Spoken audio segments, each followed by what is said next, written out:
साल बीत चुका था। ढोलकपुर वापस शांत था। गांव के लोग फिर से खुशी से जीने लगे थे।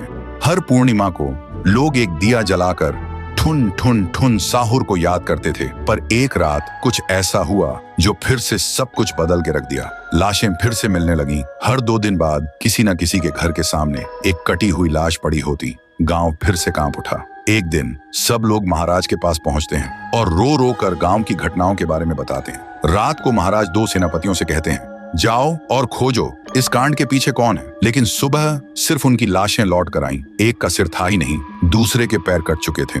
महाराज समझ गए कुछ तो लौट आया है, कुछ जो सिर्फ मौत का खेल खेल रहा है। और फिर कहते हैं, अब इस जंग का सामना मुझे ही करना होगा। उसी रात महाराज चुपके से गांव में आते हैं और एक पेड़ के पीछे खुद को छुपा लेते हैं। और ठीक रात के 2:30 बजे अचानक कहीं से धुआं छा जाता है और उस धुएं के अंदर से एक आवाज आती है,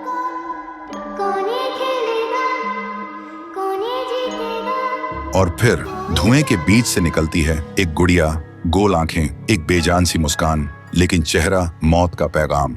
वो गुड़िया एक घर के गेट तक जाती है और बच्चों जैसा एक गाना गाने लगती है। उसके गाने की आवाज सुनकर एक आदमी बाहर आता है और अगले ही पल वो गुड़िया उसका सिर चबा जाती है। वो आदमी तड़प तड़प के वहीं जमीन पर गिर जाता है। महाराज सब कुछ देखते हैं। उनकी आंखें भर जाती हैं। उन्हें समझ आ जाता है इसके सामने जाना मतलब खुद का अंत लिखना है। अगली सुबह गांव के लोग इकट्ठा होते हैं। महाराज कहते हैं, ये पिछले भूत से भी ज्यादा डरावनी है।